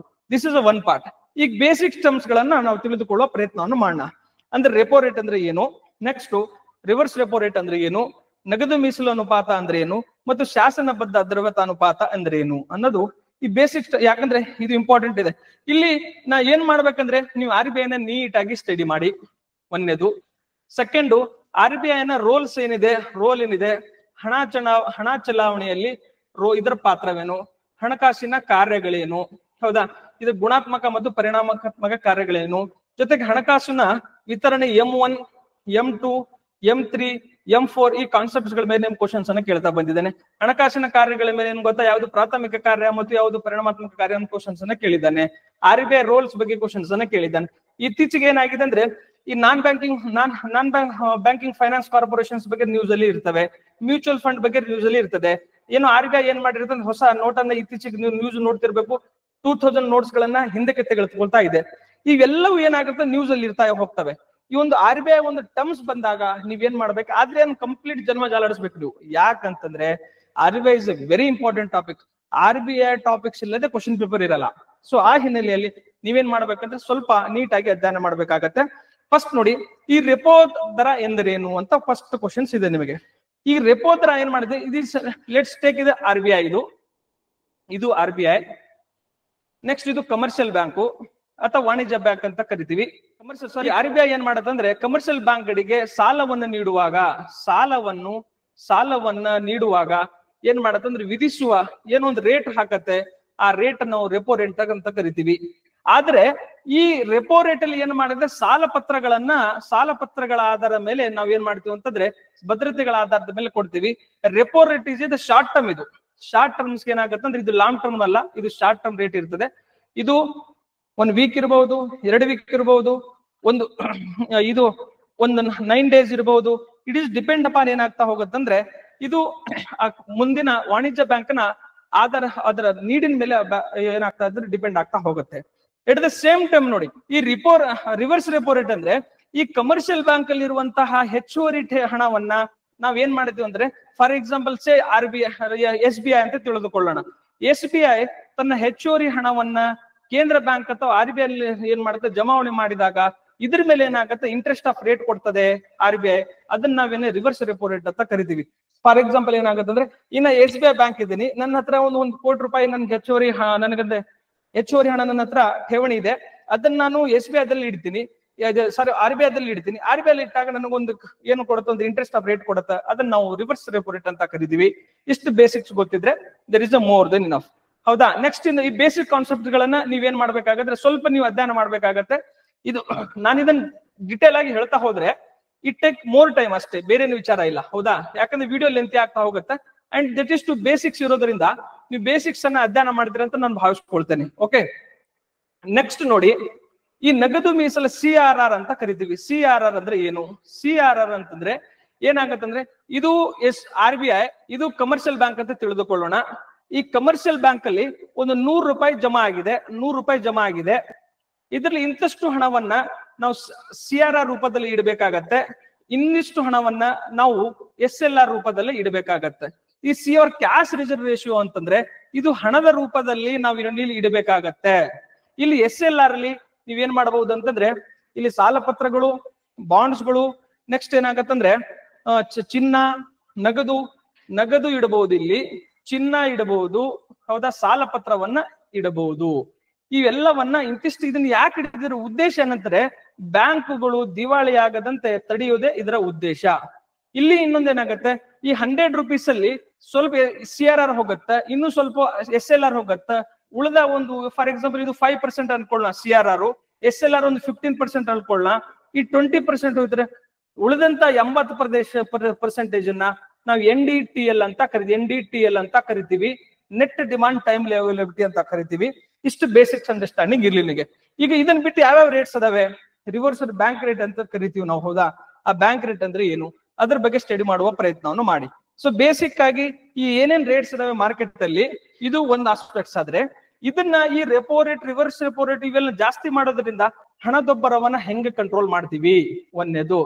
ಜೊತೆಗೆ ಇದು ಬ್ಯಾಂಕ್ ರೇಟ್ ಮೇಲೆ ಯಾವ್ದು ಇಂಪ್ಯಾಕ್ಟ್ ಆಗತ್ತೆ, ಮತ್ತೆ ಈ ಬ್ಯಾಂಕ್ಸ್ ಸೆಕ್ಟರ್ಸ್ ಮೇಲೆ ಯಾವ ರೀತಿ ಇಂಪ್ಯಾಕ್ಟ್ ಆಗತ್ತೆ, ಈ ಫಂಡ್ಗಳ ಮ್ಯೂಚುವಲ್ ಫಂಡ್ಸ್ ಮೇಲೆ ಯಾವ ರೀತಿ ಇಂಪ್ಯಾಕ್ಟ್ ಆಗತ್ತೆ, ಮತ್ತು ಸಾಲಗಾರರ ಮೇಲೆ ಯಾವ ರೀತಿ ಇಂಪ್ಯಾಕ್ಟ್ ಆಗತ್ತೆ, ಸಾಲ ಕೊಡುವವರ ಮೇಲೆ ಯಾವ ರೀತಿ ಇಂಪ್ಯಾಕ್ಟ್ ಆಗತ್ತೆ, ಜೊತೆಗೆ ಠೇವಣಿಯನ್ನು ಇಡುವುದ್ರ ಮೇಲೆ ಏನ್ ಇಂಪ್ಯಾಕ್ಟ್ ಆಗುತ್ತೆ. ಇದರ ಅಪ್ಲಿಕೇಶನ್ ಏನಿದೆಯಲ್ಲ, ಈ ಅಪ್ಲಿಕೇಶನ್ ಏನ್ ಮಾಡ್ತಾನೆ ಅಂದ್ರೆ ಅಪ್ಲಿಕೇಶನ್ ಅನ್ನ ಇತ್ತೀಚಿನ ಎಕ್ಸಾಮ್ಸ್ ಅಲ್ಲಿ ಕ್ವಶನ್ಸ್ ಅನ್ನ ಕೇಳ್ತಾ ಇದ್ದಾನೆ. ನೀವು ನಿನ್ನೆ, ಇವತ್ತು ಮತ್ತೆ ಮೊನ್ನೆದು ಪೇಪರ್ಸ್ ಅಲ್ಲಿ ನೋಡ್ಕೊಂಡಾಗ ಇದರ ಅಪ್ಲಿಕೇಶನ್ ಕ್ವಶನ್ಸ್ ಕೇಳಿದ್ದಾನೆ. ಏನ್ ಕೇಳಿದ್ದಾನೆ ಅಂದ್ರೆ ಮ್ಯೂಚುವಲ್ ಫಂಡ್ ಮೇಲೆ ಈ ರೀತಿ ಇಂಪ್ಯಾಕ್ಟ್ ಆಗತ್ತೆ, ಸಣ್ಣ ಉಳಿತಾಯ ಫಂಡ್ ಮೇಲೆ ಯಾವ ರೀತಿ ಇಂಪ್ಯಾಕ್ಟ್ ಆಗುತ್ತೆ. ಡಿಟೇಲ್ ಆಗಿ ಇವತ್ತಿನ ಪೇಪರ್ ಏನಿದೆ ಅಂದ್ರೆ ಡಿಸ್ಕಷನ್ ಆಗಿದೆ. ಅದನ್ನು ಸ್ವಲ್ಪ ನೀವು ನ್ಯೂಸ್ ಪೇಪರ್ ಸ್ವಲ್ಪ ಓದ್ಬೇಕಂತ ನಾನು ರಿಕ್ವೆಸ್ಟ್ ಮಾಡ್ತೇನೆ ನಿಮ್ಗೆ. ಒಂದ್ಸಲ ನೀಟಾಗಿ ಓದಿ. Okay, this is a basics. ಇಲ್ಲಿ ಏನ್ ಮಾಡಿ ಅಂತಾರೆ, RBI ಬಗ್ಗೆ ಸ್ವಲ್ಪ ಬೇಸಿಕ್ಸ್ ಅನ್ನ ಓದ್ಕೊಳ್ಳಿ. ಜೊತೆಗೆ ಬೇಸಲ್ ನಾಮ್ಸ್ ಅಂತ ಬರ್ತವೆ. ಬೇಸಲ್ ನಾಮ್ಸ್ ಅಂತಂದ್ರೆ ಇದು ಅಂತಾರಾಷ್ಟ್ರೀಯ ಮಾನದಂಡ. ಎದಕ್ಕೆ ಅಂತಾರಾಷ್ಟ್ರೀಯ ಮಾನದಂಡ ಅಂತಂದ್ರೆ ಬ್ಯಾಂಕ್ಗಳನ್ನ ದಿವಾಳಿಯಿಂದ ತಡೆಯೋದಕ್ಕೆ ನಾವೇನ್ ಮಾಡ್ತೀವಿ ಅಂದ್ರೆ ಒಂದು ಅಂತಾರಾಷ್ಟ್ರೀಯ ಮಾನದಂಡವನ್ನು ಮಾಡ್ಕೊಂಡಿವಿ. India is a member of Basel norms. ಈ ಬೇಸಲ್ ನಾಮ್ಸ್ ಏನ್ ಹೇಳತ್ತಂದ್ರೆ ನೀವು ಇಂತಿಷ್ಟು ಪ್ರತಿಶತ ಏನ್ ಮಾಡ್ಬೇಕಂತಂದ್ರೆ, ಫಾರ್ ಎಕ್ಸಾಂಪಲ್ ಮೊದಲು 9% ಇತ್ತು, ಇಷ್ಟಾಗಿದೆ ಗೊತ್ತಿಲ್ಲ. ಈ 9% ಟೋಟಲ್ ಬ್ಯಾಂಕಿಂಗ್ ಸೆಕ್ಟರ್ ಏನಿದೆ ಆ 9% ನೀವೇನ್ ಮಾಡ್ಬೇಕು, ಸೆಟ್ ಅಸೈಡ್ ಮಾಡ್ಬೇಕು. ಅವಾಗ ಏನಾಗತ್ತೆ, ನೀವು ಏನಾದ್ರು ಬ್ಯಾಂಕ್ ದಿವಾಳಿ ಆಯ್ತಂದ್ರೆ ಈ ಹಣದಿಂದ ನೀವು ಬ್ಯಾಂಕ್ ಅನ್ನು ರಕ್ಷಣೆ ಮಾಡ್ಕೋಬಹುದು ಅನ್ನೋದು ಬೇಸಲ್ ನಾಮ್ಸ್ ಅನ್ನೋ ಒಂದು ಕ್ರಮ ಹೇಳ್ತೀವಿ. ಇದು ಒಂದು. ಎಟ್ ದ ಸೇಮ್ ಟೈಮ್ ಏನ್ ಗೊತ್ತಾ, ಬ್ಯಾಂಕಿಂಗ್ ಸುಧಾರಣೆಗೆ ನರಸಿಂಹಂ ಕಮಿಟಿ 1, ನರಸಿಂಹಂ ಕಮಿಟಿ 2 ಮತ್ತು ಇತ್ತೀಚೆಗೆ ನಾನ್ ಬ್ಯಾಂಕ್ ಫೈನಾನ್ಸಿಂಗ್ ಬ್ಯಾಂಕ್ ಇದಕ್ಕೆ ಮಾಡೋದಕ್ಕೆ ನಚಿಕೇತ್ ಮೋರ್ ಕಮಿಟಿ, ಈ ಎಲ್ಲ ಕಮಿಟಿಗಳನ್ನ ಮತ್ತೆ ನೀವೇನ್ ಮಾಡ್ಬೇಕಂದ್ರೆ ಕರೆಂಟ್ ಅಫೇರ್ಸ್ ಗೆ ತರಬೇಕಾಗತ್ತೆ. ಇವೆಲ್ಲವನ್ನ ಡಿಸ್ಕಸ್ ಮಾಡಿದ್ರೆ ಮಾತ್ರ ನೀವೇನಾಗತ್ತೆ ಅಂದ್ರೆ ಇತ್ತೀಚಿನ ಪ್ರಶ್ನೆಗಳ ಪತ್ರಿಕೆಗಳು ಬರುವಂತ ಕ್ವಶನ್ಸ್ ಗಳನ್ನ ನೀವೇನ್ ಮಾಡಬಹುದು ಅಂದ್ರೆ ಆರಾಮ್ಸೆ ಆಗಿ ಉತ್ತರವನ್ನು ಕೊಡಬಹುದು. ಅಷ್ಟು ಮಾಡ್ಬೋದಲ್ವೇ? ಇದನ್ನ ಮಾಡಿ. ಓಕೆ, ನೆಕ್ಸ್ಟ್ ಟಾಪಿಕ್ ಹೋಗೋಣ. Next Punjab national bank news ಬಂದಿದೆ. ಪಂಜಾಬ್ ನ್ಯಾಷನಲ್ ಬ್ಯಾಂಕ್ ಅಂದ್ರೆ ಪಾಸಿಟಿವ್ ಆಗಿ ಏನಾಗಿದೆ ಅಂದ್ರೆ ಪರ್ಫಾರ್ಮ್ ಮಾಡ್ತಾ ಇದೆ. ಪಂಜಾಬ್ ನ್ಯಾಷನಲ್ ಬ್ಯಾಂಕ್ ಅನ್ನು ಯಾವಾಗ 1894ರಲ್ಲಿ ಏನಾಗತ್ತೆ, ರಚನೆ ಆಗತ್ತಿದು ಅಥವಾ ಸ್ಥಾಪನೆ ಆಗತ್ತೆ. ಇದನ್ನ ಮೊಟ್ಟ ಮೊದಲನೇ ಎಲ್ಲಿ ನಾವು ರಚನೆ ಇದು ಮಾಡ್ತೀವಿ ಅಂತಂದ್ರೆ ಲಾಹೋರ್ದಲ್ಲಿ ಏನಾಗತ್ತೆ ಅಂದ್ರೆ ಲಾಹೋರ್ದಲ್ಲಿ ಸ್ಥಾಪನೆ ಮಾಡ್ತೀವಿ, ಲಾಹೋರ್. ನೆಕ್ಸ್ಟ್ ಏನಾಗತ್ತೆ, ನಿಮಗೆಲ್ಲ ಗೊತ್ತಿದೆ, ಭಾರತ ಪಾರ್ಟಿಷನ್ ಆಗತ್ತೆ. ಪಾರ್ಟಿಷನ್ ಆಗೋದ್ರ ಜೊತೆಗೆ ಏನಾಗತ್ತಂದ್ರೆ ಇಲ್ಲಿ ನವದೆಹಲಿಗೆ ಏನಾಗುತ್ತೆ, ನವದೆಹಲಿಗೆ ಏನಾಗುತ್ತೆ, ಇದ್ರ ಹೆಡ್ ಕ್ವಾರ್ಟರ್ಸ್ ಅಂತ ಶಿಫ್ಟ್ ಆಗತ್ತೆ. ಅಲ್ಲಿ ಪಂಜಾಬ್ದು ಪಾಕಿಸ್ತಾನದ ಅಲ್ಲಿ ಕೂಡ ಕಂಟಿನ್ಯೂ ಆಗತ್ತೆ. ನಮ್ಮ ಪಾರ್ಟ್ ಏನಾಗತ್ತೆ ಅಂದ್ರೆ ನವದೆಹಲಿಗೆ ಶಿಫ್ಟ್ ಆಗತ್ತೆ. ಇಷ್ಟು ನಿಮ್ಗೆ ಗೊತ್ತಿರ್ಲಿ. ಎಟ್ ದ ಸೇಮ್ ಟೈಮ್ ಇದನ್ನ 1949 ಬ್ಯಾಂಕಿಂಗ್ ನಿಯಂತ್ರಣ ಕಾಯ್ದೆ ಮೂಲಕ ನಾವೇನ್ ಮಾಡ್ತೀವಿ ಅಂದ್ರೆ ಇದನ್ನು ಸರ್ಕಾರಿ ಸ್ವಾಮ್ಯದ ಭಾಗವಾಗಿ ನಾವು ಮಾಡ್ತೀವಿ. ಸೊ ಇಲ್ಲೊಂದು ವರ್ಡ್ ಯೂಸ್ ಮಾಡಿದೆ ನಾನು, ಸರ್ಕಾರಿ ಸ್ವಾಮ್ಯದ ಬ್ಯಾಂಕುಗಳು ಯಾವ್ಯಾವು, ಎಷ್ಟು ನ್ಯಾಷನಲೈಸ್ಡ್ ಬ್ಯಾಂಕ್ ಅದಾವೆ, ಎಷ್ಟು ಪ್ರೈವೇಟ್ ಬ್ಯಾಂಕ್ಸ್ ಅದಾವೆ, ಎಷ್ಟು 17 ದಿನ 15 ದಿನ ಬ್ಯಾಂಕ್ ಮರ್ಜರ್ ಆಫ್ ಬ್ಯಾಂಕ್ಗಳನ್ನ ವಿಲೀನೀಕರಣ ಮಾಡ್ತಾ ಇದೀವಿ, ವಿಲೀನ ಮಾಡ್ತಾ ಇದೀವಿ. ನಿಮಗೆಲ್ಲ ಗೊತ್ತಿದೆ, ಮೊದಲೆಲ್ಲ SBI, state bank of Mysuru, state bank of Hyderabad, state bank of India ಎಲ್ಲ ಇತ್ತು. ಈಗೆಲ್ಲ ಸ್ಟೇಟ್ ಬ್ಯಾಂಕ್ ಆಫ್ SBI ಆಗ್ಬಿಟ್ಟಿದೆ ಈಗ, ಹೌದಾ? ಇವೆಲ್ಲದನ್ನ ಯಾಕೆ ನಾವು ಮರ್ಜ್ ಮಾಡ್ತಾ ಇದೀವಿ? ನ್ಯೂ ಬ್ಯಾಂಕಿಂಗ್ ಸೆಕ್ಟರ್ಸ್ ಅನ್ನ ಏನ್ ಮಾಡ್ತಾ ಇದೀವಿ ಅಂದ್ರೆ ಎಮರ್ಜ್ ಆಗ್ತಾ ಹೋಗ್ತೇವೆ, ಬ್ಯಾಂಕಿಂಗ್ ಸೆಕ್ಟರ್ ಇವಾಲ್ವ್ ಮಾಡ್ತಾ ಹೋಗ್ತೀವಿ. ಬಿಗ್ ಬ್ಯಾಂಕ್ಸ್ ಗಳನ್ನ ನಾವು ರಚನೆ ಮಾಡುವ ಪ್ರಯತ್ನವನ್ನು ಮಾಡ್ತಾ ಇದ್ವಿ. ಏನು ಈ ಬ್ಯಾಂಕಿಂಗ್ ಸೆಕ್ಟರ್ ನ 360 ಡಿಗ್ರಿಯಲ್ಲಿ ನೀವೇನ್ ಮಾಡಿ ಅಂದ್ರೆ ಸ್ಟಡಿ ಮಾಡುವ ಪ್ರಯತ್ನವನ್ನು ಮಾಡಿ. ದಿಸ್ ಇಸ್ ಅಷ್ಟು ನಾನು ಹೇಳಕ್ ನಿಮ್ಗೆ ಇಷ್ಟಪಡ್ತೀನಿ. ನೆಕ್ಸ್ಟ್ ನೋಡಿ, ಇತ್ತೀಚಿನ ಕ್ವಶನ್ ಪೇಪರ್ಸ್ ನೋಡಿದಾಗ ನೀವು ಏನ್ ನಾವು ಡೇ ಟು ಡೇ ಅಲ್ಲಿ ಏನ್ ಡೆವಲಪ್ಮೆಂಟ್ ಆಗ್ತಾ ಇದೆ ಅದ್ರ ಮೇಲೆ ಕ್ವಶನ್ಸ್ ಕೇಳ್ತಾ ಇದ್ದಾನೆ. ಫಾರ್ ಎಕ್ಸಾಂಪಲ್ ನೋಡಿ, ಮ್ಯೂಚುವಲ್ ಫಂಡ್ ಅಂದ್ರೆ ಏನು, ಈಕ್ವಿಟಿ ಫಂಡ್ ಅಂದ್ರೆ ಏನು, ನೆಕ್ಸ್ಟ್ ಗೊತ್ತಾ ಹೈಬ್ರಿಡ್ ಫಂಡ್ ಅಂದ್ರೆ ಏನು, ಈ ರೀತಿ ಏನಾದ ಕ್ವಶನ್ಸ್ ಲಾಸ್ಟ್ ಟೈಮ್ UPSC 2025 ಏನ್ ಕ್ವಶನ್ಸ್ ಕೇಳಿದಾನೆ ಅಂದ್ರೆ ಈಕ್ವಿಟಿ ಫಂಡು ಮತ್ತು ಮ್ಯೂಚುವಲ್ ಫಂಡ್ ಇವೆಲ್ಲ ಟಾಪಿಕ್ಸ್ ಅನ್ನು ಮಾಡ್ಕೊಂಡು ಏನ್ ಮಾಡಿದ ಕ್ವಶನ್ಸ್ ಅನ್ನು ಸ್ಟೇಟ್ಮೆಂಟ್ ಬೇಸ್ ಅಲ್ಲಿ ಹಾಕೊಂಡಿದ್ದಾನೆ. ನೀವು 2025 ಕ್ವಶನ್ಸ್ ಅನ್ನು ನೋಡಿದಾಗ ನಿಮ್ಗೆ ಗೊತ್ತಾಗ್ತಾ ಹೋಗುತ್ತೆ ಯಾವ ರೀತಿ ಕ್ವಶನ್ಸ್ ಕೇಳಿದಾನಂದ. ಹಾಗಾದ್ರೆ ಮ್ಯೂಚುವಲ್ ಫಂಡ್ ಅಂದ್ರೆ ಏನು, ಮ್ಯೂಚುವಲ್ ಫಂಡ್ ಅಂದ್ರೆ ಏನು? ಮ್ಯೂಚುವಲ್ ಫಂಡ್ ಅಂದ್ರೆ ಏನಿಲ್ಲ, ಇದೊಂದು ಸಾಮೂಹಿಕ ಹೂಡಿಕೆ ಮಾಡುವ ವಿಧಾನ. ಇದು ಏನ್ ನಾನು ಹೂಡಿಕೆ ಮಾಡಬಹುದು, ನೀವು ಹೂಡಿಕೆ ಮಾಡಬಹುದು, ಇನ್ನೊಬ್ಬರು ಹೂಡಿಕೆ ಮಾಡಬಹುದು. ಇದರಲ್ಲಿ ಯಾವ್ಯಾವ ಫಾರ್ಮ್ ಅಲ್ಲಿ ಹೂಡಿಕೆ ಮಾಡಬಹುದು ಅಂದ್ರೆ ನೀವು ಷೇರುಗಳ ರೂಪದಲ್ಲಿ ನೀವು ಹೂಡಿಕೆ ಮಾಡಬಹುದು, ನೀವು ಬಾಂಡ್ಗಳ ರೂಪದಲ್ಲಿ ಹೂಡಿಕೆ ಮಾಡಬಹುದು, ಅಥವಾ ನೀವು ಮಾರುಕಟ್ಟೆ ಸಾಧನೆಗಳ ಮೂಲಕ ಮಾರ್ಕೆಟ್ ಟೂಲ್ಸ್ ಏನದ ಅದ್ರ ಮೂಲಕ ಸಾಧನೆ ಮಾಡಬಹುದು. ಇದನ್ನ ಬೇರೆ ಬೇರೆ ರೀತಿಯಾಗಿ ನಾವ್ ಏನ್ ಮಾಡ್ತೀವಿ, ವರ್ಗೀಕರಣವನ್ನು ಕೂಡ ಮಾಡ್ತೀವಿ ಇದನ್ನ. ಹೌದಾ? ಈ ವರ್ಗೀಕರಣವನ್ನ ಮತ್ತೆ ಇವೆಲ್ಲದರ ಬಗ್ಗೆ ಡಿಟೇಲ್ ಡಾಕ್ಯುಮೆಂಟ್ ಅನ್ನ ನಾವು ಡಿಟೇಲ್ ಡಾಕ್ಯುಮೆಂಟ್ ಅಪ್ಲೋಡ್ ಮಾಡ್ತೀವಿ. ಆ ಡಿಟೇಲ್ ಡಾಕ್ಯುಮೆಂಟ್ ಇವೆಲ್ಲ ಅವೈಲೇಬಲ್ ಇರ್ತದೆ. ಎಷ್ಟು ಮ್ಯೂಚುವಲ್ ಫಂಡ್ ಎಷ್ಟು ವಿಧಗಳದಾವೆ, ವರ್ಗೀಕರಣ ಆಧಾರದ ಮೇಲೆ ಎಷ್ಟು ಮಾಡ್ತೀವಿ, ಅಸೆಟ್ ಆಧಾರದ ಮೇಲೆ ಯಾವ ರೀತಿ ಮಾಡ್ತೀವಿ, ಮತ್ತು ಓಪನ್ ಮ್ಯೂಚುವಲ್ ಫಂಡ್ ಇಂದ ನಾನ್ ಓಪನ್ ಮ್ಯೂಚುವಲ್ ಫಂಡ್ ಅಂದ್ರೆ ಏನು, ಈ ಎಲ್ಲದರ ಬಗ್ಗೆ. ಯಾಕಂದ್ರೆ ನೀವೆಲ್ಲ ಯೂಟ್ಯೂಬ್ ಅಲ್ಲಿ ವಿಡಿಯೋಸ್ ನೋಡಿದಾಗ ಬಹಳಷ್ಟು ಪ್ರಮೋಷನ್ ಆಗ್ತದೆ. SIP ಫಂಡ್ ಅಂತ ಬರ್ತದೆ, ಸಚಿನ್ ತೆಂಡೂಲ್ಕರ್ ಮತ್ತು ರೋಹಿತ್ ಶರ್ಮಾ ಅದನ್ನ ಪ್ರಮೋಷನ್ ಮಾಡ್ತಾ ಇದ್ದಾರೆ. ಸೊ ಈ ಡೇ ಟು ಡೇ ಅಲ್ಲಿ ಏನ್ ನಡೀತಾ ಇದೆ ಅದನ್ನ ಕ್ವಶನ್ ಪೇಪರ್ ಅಲ್ಲಿ ಬಂದಾಗ ಅಯ್ಯೋ ನನಗೆ ಗೊತ್ತಂತ ಕ್ವಶನ್ ಪೇಪರ್ ಆನ್ಸರ್ ಮಾಡಕ್ಕಾಗಲ್ಲ. ಸ್ವಲ್ಪ ನೀವು ಎಚ್ಚರಿಕೆಯಿಂದ ಏನ್ ಮಾಡ್ಬೇಕಾಗತ್ತಂದ್ರೆ ಇವೆಲ್ಲವನ್ನ ನೋಡ್ಕೊಂಡು ನೀವು ಅಧ್ಯಯನ ಮಾಡ್ಬೇಕಾಗತ್ತೆ. ಇಷ್ಟು ನಿಮಗೆ ತಿಳಿದುಕೊಳ್ಳುವ ಪ್ರಯತ್ನವನ್ನು ಮಾಡಿ. ನೆಕ್ಸ್ಟ್ ನೋಡಿ, ಜೋಡಿಹಳ್ಳಿ ಮಾರ್ಗಕ್ಕೆ ಕೇಂದ್ರ ಒಪ್ಪಿಗೆ ಅಂತ ಇದು ನಾವು ರೈಲ್ವೆ ಇಲಾಖೆಗೆ ಬಂದಿವಿ ಈಗ, ಅಥವಾ ರೈಲ್ವೆ ಸೆಕ್ಟರ್ಗೆ ಬಂದಿವಿ. ಇತ್ತೀಚೆಗೆ ಏನಾಗಿತ್ತಂದ್ರೆ ಕರ್ನಾಟಕದ ಬಳ್ಳಾರಿ ಮತ್ತು ಚಿಕ್ಕಜಾಜೂರು ಇಲ್ಲಿ ಏನೋ 186 ಕಿಲೋಮೀಟರ್ ಏನಾಗುತ್ತೆ, 186 ಜೋಡಿಹಳ್ಳಿಯನ್ನ ನಾವೇನ್ ಮಾಡ್ತಾ ಇದ್ರೆ ಈ ಕೇಂದ್ರ ಸಚಿವ ಸಂಪುಟ ಏನ್ ಮಾಡಿದೆ ಅಂದ್ರೆ ಆರ್ಥಿಕ ವ್ಯವಹಾರಗಳ ಸಂಪುಟ ಸಮಿತಿ ಆರ್ಥಿಕ ವ್ಯವಹಾರಗಳ ಸಂಪುಟ ಸಮಿತಿ ಏನ್ ಮಾಡಿದೆ ಅಂದ್ರೆ ಇದನ್ನ ಒಪ್ಪಿಗೆಯನ್ನ ಸೂಚಿಸಿದೆ. ಅಟ್ ದ ಸೇಮ್ ಟೈಮ್ ಏನಾಗಿದೆ, ಕೋಡರ್ಮಾ ಮತ್ತು ಬಡಕಾನನ್,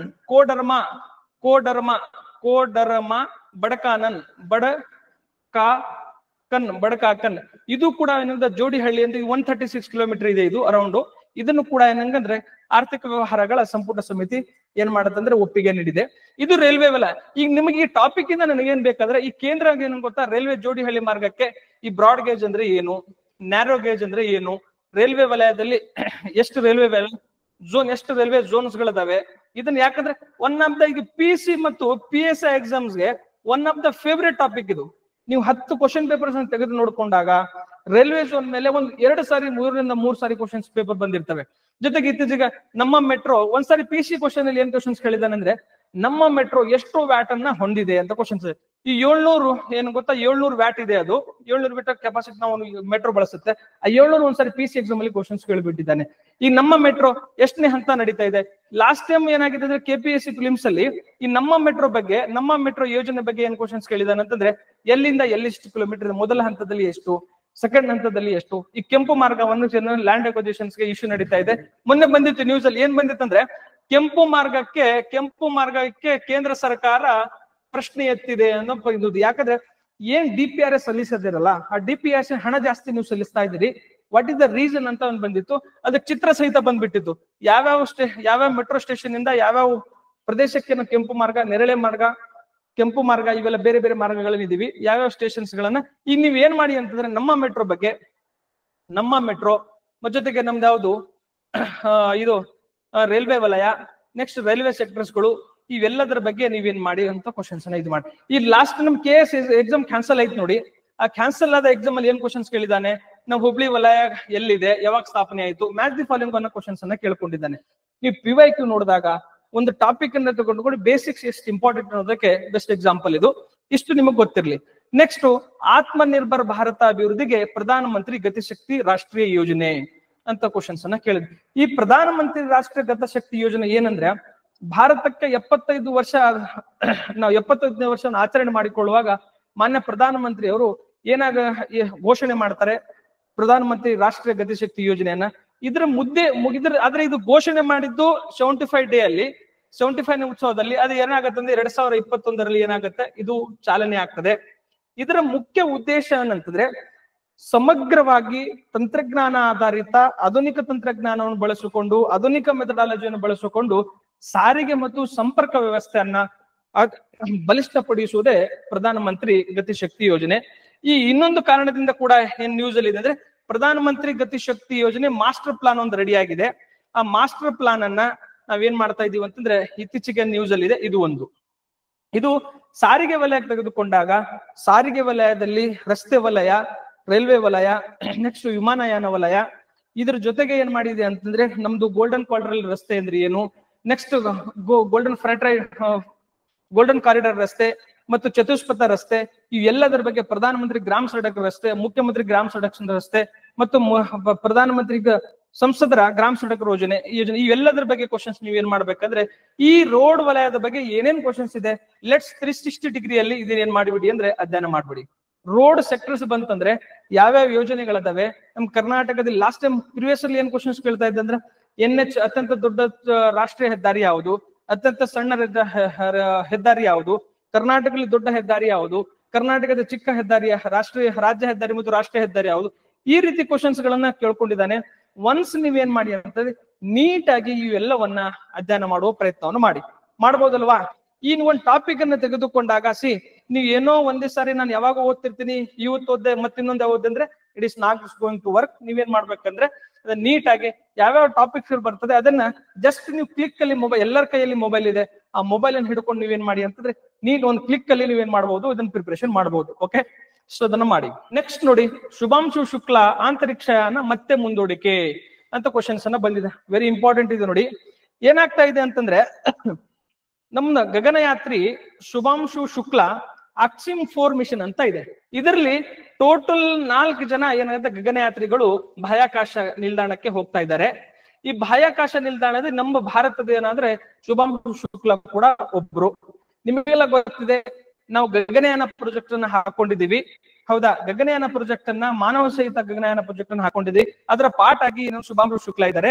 ಈ ಅಕ್ಸಿಮ್ 4 ಮಿಷನ್ಸ್ ಉದ್ದೇಶ ಏನಂತಂದ್ರೆ, ಇಲ್ಲಿ ಜೀವಿಗಳನ್ನ ಯಾವ ರೀತಿ ನಾವು ಅಲ್ಲಿ ವಾಸಿಸಬಹುದು, ಜೊತೆಗೆ ನಾವು ಅಂತರಿಕ್ಷಯಾನಕ್ಕೆ ಹೋಗ್ಬೇಕಾದ್ರೆ ಏನೆಲ್ಲ ನಮಗೆ ನೀಡಿಲ್ಲ ಇದೆ, ಅದನ್ನ ಒಂದು ಎಕ್ಸ್ಪೆರಿಮೆಂಟ್ ಆಗಿ ಮಾಡ್ಕೊಳ್ಳೋ ಒಂದು ಉದ್ದೇಶದಿಂದ ಏನ್ ಮಾಡ್ತಾ ಇದೀವಿ ಅಂತಂದ್ರೆ ನಾವು ಶುಭಾಂಶು ಶುಕ್ಲಾನ ಕಳಿಸ್ತಾ ಇದ್ದೀವಿ. ಇವ್ರು ಇನ್ ಕೇಸ್ ಇವ್ರು ರೀಚ್ ಆಗದೆ ಎರಡನೇ ಭಾರತೀಯರು. ಆದ್ರೆ ಮೊದಲನೇ ಭಾರತೀಯರು ಯಾರೆಂದ್ರೆ ನಿಮ್ಗೆಲ್ಲ ಗೊತ್ತಿದೆ. 1984 ರಾಕೇಶ್ ಶರ್ಮಾ ಏನಾಗಿದ್ದ, ರಾಕೇಶ್ ಶರ್ಮಾ ಅವ್ರು ಏನ್ ಮಾಡ್ತಾರೆ, ಮೊಟ್ಟ ಮೊದಲ ಬಾರಿಯ ಇವ್ರು ರಷ್ಯಾದಿಂದ ಉಡಾವಣೆ ಆಗ್ತಾರೆ. ಇಷ್ಟು ಗೊತ್ತಿರ್ಲಿ ನಿಮಗೆ. ಈಗ ನಿಮಗೇನು ಹೋಮ್ವರ್ಕ್ ಅಂತಂದ್ರೆ, ಈ ಇಸ್ರೋದ್ ಏನಿದೆಯಲ್ಲ, ಇಸ್ರೋ ISRO, ಈ ಇಸ್ರೋದ್ ಬಗ್ಗೆ 360 ಡಿಗ್ರಿ ಅಧ್ಯಯನ ಮಾಡ. 360 ಡಿಗ್ರಿ ಅಂದ್ರೆ ಯಾವಾಗ ಸ್ಥಾಪನೆ ಆಯ್ತು, ಇದರ ಕೇಂದ್ರ ಕಚೇರಿ ಎಲ್ಲಿದೆ, ಇದರ ಸಂಶೋಧನಾ ಕೇಂದ್ರಗಳು ಎಲ್ಲಿದ್ದಾವೆ, ಇದರ ಪ್ರಯೋಗಾಲಯಗಳು ಎಲ್ಲದಾವೆ, ಇದರ ಮುಖ್ಯ ಪ್ರೋಗ್ರಾಮ್ಗಳೇ ಯಾವುವು. ಫಾರ್ ಎಕ್ಸಾಂಪಲ್ ಚಂದ್ರಯಾನ 1, ಚಂದ್ರಯಾನ 2, ಚಂದ್ರಯಾನ 3, ಹೌದಾ, ಶುಕ್ರಯಾನ, ಹೌದಾ, 2023ಕ್ಕೆ 2030ಕ್ಕೆ 2030ಗೆ ನಾವು ಭಾರತದ international space station, Indian space station ಅನ್ನು ಮಾಡ್ತಾ ಇದೀವಿ. ನಮ್ಮದೇ ಆದ ನಮ್ಮ ಭೂಮಿಯ ಮೇಲೆ 400ರಿಂದ 500 ಕಿಲೋಮೀಟರ್ ನಡುವೆದಲ್ಲಿ ನಾವೇನ್ ಮಾಡ್ಬೇಕನ್ನೋ ಭಾರತೀಯ ಬಾಹ್ಯಾಕಾಶ ನಿಲ್ದಾಣವನ್ನ ನಾವೇನ್ ಮಾಡ್ಬೇಕು ಅನ್ಕೊಂಡಿವಿ, ಲಾಂಚ್ ಮಾಡ್ಬೇಕು ಅನ್ಕೊಂಡಿದೀವಿ. At the same time IRNSS ಅಂದ್ರೆ ಏನು, IRNSS ಅಂದ್ರೆ ಏನು, GPS ಇದನ್ನ ಇಂಡಿಯನ್ GPS ಅಂತ ಕರಿತೀವಿ. ಹೌದಾ, ಗಗನಯಾನ ಪ್ರಾಜೆಕ್ಟ್ ಅಂದ್ರೆ ಏನು. ಒಟ್ಟಾರೆಯಾಗಿ ನಾನು ಏನ್ ಹೇಳಕ್ ಪ್ರಯತ್ನ ಮಾಡ್ತಾ ಇದ್ದೀನಿ ಅಂತಂದ್ರೆ, ಈ ಟಾಪಿಕ್ಸ್ ಅನ್ನ, ಇಸ್ರೋ ಟಾಪಿಕ್ಸ್ ಅನ್ನ 360 ಡಿಗ್ರಿ ಎಲ್ಲ ಇದನ್ನ ಡಿಸ್ಕಸ್ ಮಾಡ್ಬಿಡಿ. ಜೊತೆಗೆ ಇತ್ತೀಚೆಗೆ ಏನಾಗಿದೆ, ಇಸ್ರೋದು ಪ್ರೈವೇಟೈಸೇಷನ್ ಆಫ್ ಇಸ್ರೋ ಮಾಡ್ತಾ ಇದೀವಿ, ಇನ್ಸ್ಪೇಸ್ ಪ್ರೋಗ್ರಾಮ್ ಅನ್ನು ಮಾಡ್ತಾ ಇದ್ದೀವಿ, ಆಂತ್ರಿಕ್ಸ್ ಒಂದು ಆರ್ಗನೈಸೇಷನ್ ರಚನೆ ಮಾಡ್ಕೊಂಡಿವಿ. ಇಸ್ರೋವನ್ನ ನಾವೇನ್ ಮಾಡ್ತಾ ಇದೀವಿ ಅಂತಂದ್ರೆ, ಇಸ್ರೋವನ್ನ ಪ್ರೈವೇಟೈಸೇಷನ್ ಮಾಡೋ ಪ್ರಯತ್ನವನ್ನು ಮಾಡ್ತಾ ಇದೀವಿ. ಅದನ್ನ ಯಾವ ಬಾಡಿಯನ್ನ ನಾವೇನು ಗೊತ್ತಾ, ಪ್ರೈವೇಟ್ ಆರ್ಮ್ಸ್ ಆಫ್ ಇಸ್ರೋ ಅಂತ ಕರಿತೀವಿ. ಇಸ್ರೋದಲ್ಲಿ ಏನು ಗೊತ್ತಾ, ಪ್ರಮೋಷನ್ ಮಾಡಕ್ಕೆ ಗೌರ್ಮೆಂಟ್ ಏನ ಅಟಲ್ ಟಿಂಕರಿಂಗ್ ಲ್ಯಾಬ್ ಅನ್ನು ಇದನ್ನ ಮಾಡ್ತಾ ಇದೀವಿ. ಇವೆಲ್ಲದನ್ನ ಕುರಿತು ನೀವೇನ್ ಮಾಡಿ, ಇಸ್ರೋ 360 ಟಾಪಿಕ್ ಅನ್ನು, ಇಸ್ರೋವನ್ನ 360 ಆಗಿ ಓದುವ ಪ್ರಯತ್ನವನ್ನು ಮಾಡಿ. ನೆಕ್ಸ್ಟ್ ಟಾಪಿಕ್ ನೋಡಿ, ಕಾಶ್ಮೀರ್ ಪ್ರವಾಸೋದ್ಯಮ ಪುನಶ್ಚೇತನಕ್ಕೆ ಸಿಕಾರ್ ರೇಸ್ ಅಂತ ಒಂದು ನ್ಯೂಸ್ ಅನ್ನು ಬಂದಿದೆ. ಅಂದ್ರೆ ನಿಮ್ಗೆಲ್ಲ ಗೊತ್ತಿದೆ, ಪಹಲ್ಗಾಮ್ ದಾಳಿ ಆದ್ಮೇಲೆ ಜಮ್ಮು ಅಂಡ್ ಕಾಶ್ಮೀರದಲ್ಲಿ ಏನಾಗಿದೆ ಅಂದ್ರೆ ಪ್ರವಾಸೋದ್ಯಮ ಕುಂಠಿತ ಆಗಿದೆ. ಇದನ್ನ ಪ್ರಮೋಷನ್ ಮಾಡಕ್ಕೆ ಏನಾಗಿದೆ, ಚಂಡೀಗಢ ಮೂಲದ ಏನಾಗಿದೆ ಒಂದು ವಿದ್ಯಾರ್ಥಿಗಳ ಗುಂಪು ಶಿಕಾರ್ ರೇಸ್ ಅನ್ನ ಏನ್ ಮಾಡಿದ್ರೆ ಆಯೋಜನೆ ಮಾಡ್ಕೊಂಡಿವಿ. ಇದನ್ನ ಜಮ್ಮು ಅಂಡ್ ಕಾಶ್ಮೀರದ ಯಾರು ಶಿಕ್ಷಣ ಸಚಿವರಾದಂತಹ ಸಕೀನಾ ಇಟೋ ಅವರು ಏನ್ ಮಾಡಿದ್ದಾರೆ ಅಂತ ಉದ್ಘಾಟನೆ ಮಾಡಿದ್ದಾರೆ. ನಿಮಗೆ ಇಷ್ಟು ಗೊತ್ತಿರಲಿ, ಶಿಕಾರ್ ರೇಸ್ ಎಲ್ಲಿ ನಡೀತು ಅಂದ್ರೆ ಜಮ್ಮು ಅಂಡ್ ಕಾಶ್ಮೀರದಲ್ಲಿ ನಡೀತು. ಇಟ್ ಇಸ್ ಒನ್ ಪಾರ್ಟ್ ಇದೆ.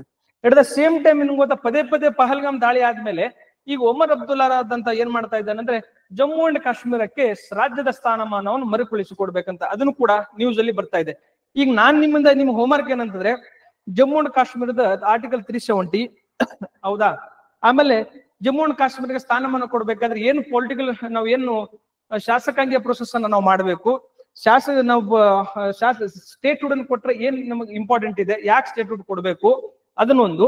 ಎಟ್ the same time Jammu and ಕಾಶ್ಮೀರದಲ್ಲಿರುವ ನ್ಯಾಷನಲ್ ಪಾರ್ಕ್ಸ್ ಗಳು ಯಾವ್ಯಾವು, ಜಮ್ಮು ಅಂಡ್ ಕಾಶ್ಮೀರದಲ್ಲಿ ಏನಪ್ಪಾ ಡಿಫೆನ್ಸ್ ಕೇಂದ್ರಗಳ್ಯಾವ್ಯಾವು, ಜಮ್ಮು ಅಂಡ್ ಕಾಶ್ಮೀರದಿಂದ ಸರೋವರಗಳ್ಯಾವು, ಜಮ್ಮು ಅಂಡ್ ಕಾಶ್ಮೀರ ಯಾವ್ದಾದ್ರು ಟ್ರೈಬ್ಸ್ ಇದೆನಾ, ಆ ಜಮ್ಮು ಅಂಡ್ ಕಾಶ್ಮೀರ ಬಗ್ಗೆ ಎಕ್ಸಾಮ್ ದೃಷ್ಟಿಲ್ಲ ಏನೇನ್ ಕ್ವಶನ್ಸ್ ಕೇಳ್ಬಹುದು ನೋಡಿ. ಜಮ್ಮು ಅಂಡ್ ಕಾಶ್ಮೀರದಿಂದ ಏನೇನ್ ಕ್ವಶನ್ಸ್ ಕೇಳ್ಬಹುದು ಅವೆಲ್ಲವನ್ನ ಏನ್ ಮಾಡಿ ಅಂದ್ರೆ ಪ್ರಿಪೇರ್ ಫಾರ್ ದ ಗೊತ್ತಾ. ಜಮ್ಮು ಅಂಡ್ ಕಾಶ್ಮೀರದಲ್ಲಿ ನ್ಯಾಷನಲ್ ಪಾರ್ಕ್ ಕ್ವಶನ್ಸ್ ಕೇಳ್ಬಹುದಾ, ಒಳ್ಳೇದ್ ಬಗ್ಗೆ ಕ್ವಶನ್ಸ್ ಕೇಳ್ಬಹುದಾ, ಅಥವಾ ಕಾಶ್ಮೀರಿ ಸ್ಟ್ಯಾಗ್ ಬಗ್ಗೆ ಕ್ವಶನ್ಸ್ ಕೇಳ್ಬಹುದಾ. ಯಾಕೆ UPSC ಕ್ವಶನ್ ಪೇಪರ್ ನೋಡಿದಾಗ ಕಾಶ್ಮೀರ್ ಸ್ಟ್ಯಾಗು, ಕಾಶ್ಮೀರ್ ಶಾಲ್ಸು ಜೊತೆಗೆ ಕಾಶ್ಮೀರ್ ಪಗಡಿಗಳ ಬಗ್ಗೆ ಸಾಕಷ್ಟು ಕ್ವಶನ್ಸ್ ಅನ್ನ ಕೇಳಿದ್ದಾನೆ. ಮತ್ತೆ ಕಾಶ್ಮೀರ್ ಏನ್ ಗೊತ್ತಾ, ಕಾಶ್ಮೀರದಲ್ಲಿ ಏನ್ ಜೀವ ವೈವಿಧ್ಯತೆ ಇದೆ ಅದನ್ನೆಲ್ಲ ಕ್ವಶನ್ಸ್ ಕೇಳುವ ಸಾಧ್ಯತೆ ಇರ್ತದೆ. ಒಂದು ಟಾಪಿಕ್ ಅನ್ನು ತೆಗೆದುಕೊಂಡಾಗ ಅದರಲ್ಲಿ ಪೊಲಿಟಿ ಏನ್ ಕೇಳಬಹುದು, ಅದರಲ್ಲಿ ಜಿಯೋಗ್ರಫಿ ಏನ್ ಕೇಳಬಹುದು, ಅದರಲ್ಲಿ ಏನ್ ಆಗುತ್ತಂದ್ರೆ ನಮ್ದು ಎನ್ವೈರನ್ಮೆಂಟ್ ಎಕಾಲಜಿ ಏನ್ ಕ್ವಶನ್ಸ್ ಕೇಳಬಹುದು. ಈಗ ಎನ್ವೈರನ್ಮೆಂಟ್ ಜಿಯೋಗ್ರಫಿ ತೆಗೆದುಕೊಂಡಾಗ ಹಿಮಾಲಯನ್ ರೇಂಜ್ ಬಗ್ಗೆ ನೀವು ಕ್ವಶನ್ಸ್ ಕೇಳುವ ಸಾಧ್ಯತೆ, ಹಿಮಾಲಯನ್ ಬಗ್ಗೆ ಸ್ಟಡಿ ಮಾಡುವ ಪ್ರಯತ್ನವನ್ನು ಮಾಡಿ.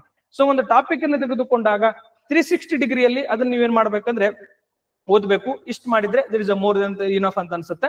ಇದನ್ನ ನೀವು ಅಧ್ಯಯನ ಮಾಡಿ. ಈ ಎಲ್ಲದರ ಏನ್ ಬೇಸಿಕ್ಸ್ ಅನ್ನ ಹೇಳ್ತಾ ಇದ್ದೀನಿ, ಅಲ್ಲಿ ನಮ್ಗೆ ಡಿಟೇಲ್ ಡಾಕ್ಯುಮೆಂಟ್ ಏನ್ ನಾವು ಕೊಡ್ತೀವಿ, ಆ ಡಿಟೇಲ್ ಡಾಕ್ಯುಮೆಂಟ್ ಏನಾಗತ್ತಂದ್ರೆ ನಿಮ್ಗೆ ಅವೈಲೇಬಲ್ ಆಗ್ತಾ ಹೋಗುತ್ತೆ. ಇಮಿಡಿಯೇಟ್ ಆಗಿ ನಾವು ಫಸ್ಟ್ ಲೇಯರ್ ಅಲ್ಲಿ ಮಾಡಿದ್ರೆ 2 pages ಕರೆಂಟ್ ಅಫೇರ್ಸ್ ಅನ್ನು ಕೊಡ್ತಾ ಇದೀವಿ. ನೆಕ್ಸ್ಟ್ ನೋಡಿ, PM ಕುಸುಮ್ ಸಿ ಯೋಜನೆಗೆ ಮುಖ್ಯಮಂತ್ರಿ ಸಿದ್ದರಾಮಯ್ಯ ಚಾಲನೆ ಎಂಬ ನ್ಯೂಸ್ ಅನ್ನು ನಾವು ನೋಡ್ಕೊತಾ ಇದೀವಿ. ಚಿಕ್ಕಬಳ್ಳಾಪುರ ಜಿಲ್ಲೆಯ ಗೌರಿಬಿದನೂರು ತಾಲೂಕಿನ ಹನುಮೇನಹಳ್ಳಿಯಲ್ಲಿ ಏನಾಗಿದೆ, ಹನುಮೇನಹಳ್ಳಿಯಲ್ಲಿ ನಾವೇನ್ ಮಾಡ್ತಾ ಇದ್ದೀವಿ ಅಂದ್ರೆ ಇದನ್ನು ಉದ್ಘಾಟನೆ ಮಾಡಿದ್ದಾರೆ ಮಾನ್ಯ ಮುಖ್ಯಮಂತ್ರಿಗಳು. ಇದರ ಉದ್ದೇಶ ಏನ್ ಗೊತ್ತಾ, ಇದರ ಉದ್ದೇಶ 2400 ಮೆಗಾವ್ಯಾಟ್ ವಿದ್ಯುತ್ ಉತ್ಪಾದಿಸುವುದು, ಜೊತೆಗೆ ರಾಜ್ಯದ ರೈತರಿಗೆ ಏನಾಗಿದ್ರೆ ಬೆಳಗಿನ ಜಾವ 7 ಗಂಟೆ ಏನು ಗೊತ್ತಾ ವಿದ್ಯುತ್ ಅನ್ನ ಪೂರೈಕೆ ಮಾಡುವುದೇ ಇದರ ಉದ್ದೇಶ. ನಿಮಗೆಲ್ಲ ಗೊತ್ತಿದೆ, ಯಾರು ರೈತರ ಮಕ್ಕಳಿದ್ರಿ, ಯಾರು ಕೃಷಿ ಬಗ್ಗೆ ನಿಮ್ಗೆ ಒಲವಿದೆ, ಈ ರೈತರ ಸಮಸ್ಯೆ ಬಗ್ಗೆ ನಿಮ್ಗೆ ಗೊತ್ತಿದೆ ಅಂತ ಭಾವಿಸ್ಕೊಳ್ತೇನೆ ನಾನು. ಏನಂತಂದ್ರೆ ಈಗ ನೀವು ಯಾರು ನೀರಾವರಿಯನ್ನು ಮಾಡ್ತಾ ಇದ್ದಾರೆ, ಡೇ ಅಲ್ಲಿ 2 phase ಕರೆಂಟ್ ಇರ್ತದೆ, ರಾತ್ರಿಲಿ ಮಾತ್ರ 3 phase ಕರೆಂಟ್ ಬರ್ತದೆ. ಆ ಹಿನ್ನೆಲೆ ನಾವು ರಾತ್ರಿನ ನೀರು ಬಿಡಬೇಕಾಗತ್ತೆ ಹೊಲಕ್ಕೆ. ಅದಕ್ಕಾಗಿ ಏನ್ ಮಾಡ್ತಾರೆ, ರಾತ್ರಿ ರೈತರು ಸಾಕಷ್ಟು ಕಷ್ಟ ಪಡ್ತಾ ಇದ್ದಾರೆ. ಆ ಹಿನ್ನೆಲೆ ಏನ್ ಮಾಡಿದೆ ಅಂತಂದ್ರೆ ರಾಜ್ಯ ಸರ್ಕಾರ ಇದರಲ್ಲಿ ಏನಿದೆ 50% ಪಾಲಿದೆ, ಕೇಂದ್ರ ಸರ್ಕಾರ 30% ಪಾಲಿದೆ, ಮತ್ತು ಹೂಡಿಕೆದಾರರದು 20% ಪಾಲಿದೆ. ಈ ಮೂರು ಜನರ ಸಹಯೋಗದೊಂದಿಗೆ ನಾವೇನ್ ಮಾಡ್ತಾ ಇದೀವಿ ಅಂದ್ರೆ ಪ್ರಧಾನಮಂತ್ರಿ ಇದು PM ಕುಸುಮ್ ಸಿ ಕಾಂಪೋನೆಂಟ್ ಅನ್ನ ಯೋಜನೆಯನ್ನು ಜಾರಿಗೆ ತರ್ತಾ ಇದೆ. ಸಿ ಇಂಪಾರ್ಟೆಂಟ್, ಯಾಕಂದ್ರೆ A ಬೇರೆ ಇದೆ, B ಬೇರೆ ಇದೆ. ಈ ಸಿ ಕಾಂಪೋನೆಂಟ್ ಅಲ್ಲಿ ಏನಿದೆ ಅಂತಂದ್ರೆ ಸಿ ಕಾಂಪೋನೆಂಟ್ ಮಾತ್ರ ನಾನು ಮಾತಾಡ್ತಾ ಇದ್ದೀನಿ. ನೆಕ್ಸ್ಟ್ ಏನಿದೆ ಅಂದ್ರೆ 2400 ಮೆಗಾವ್ಯಾಟ್ ವಿದ್ಯುತ್ ಉತ್ಪಾದನೆ, ರಾಜ್ಯದ ರೈತರಿಗೆ 7 ತಾಸು ಬೆಳಗಿನ ಜಾವದಲ್ಲಿ ವಿದ್ಯುತ್ ಅನ್ನು ಒದಗಿಸುವುದು. ಇದರ ಕಾಂಪೋನೆಂಟ್ ಯಾರಿದೆ, 3 ಜನ ಇದರಲ್ಲಿ ಪಾಲ್ದಾರರಿದ್ದಾರೆ.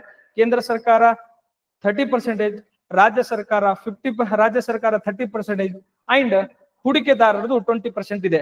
ಈ ರೀತಿ ಇದು PM ಕುಸುಮ್ ಯೋಜನೆ. ಈಗ ನಿಮಗೆ ಹೋಮ್ವರ್ಕ್ ಏನಿದೆ ಗೊತ್ತಾ, ನೀವೇನ್ ಮಾಡಿ ಅಂದ್ರೆ solar sectors of India, solar sector ಯಾವ್ಯಾವ ಏನ್ ಮಾಡಿದ ನಾವು ಪ್ರಧಾನಮಂತ್ರಿ ಸೂರ್ಯಘರ್ ಯೋಜನೆಯನ್ನ ಜಾರಿಗೆ ತಂದಿದೀವಿ, ಹೌದಾ. ಸೋಲಾರ್ ಪ್ಯಾನಲ್ಸ್ ಗಳನ್ನ ಅಳವಡಿಸ್ತಾ ಇದ್ದೀವಿ, ಸೋಲಾರ್ ಪಾರ್ಕ್ಸ್ ಗಳನ್ನ ಮಾಡ್ತಾ ಇದೀವಿ, ಹೌದಾ.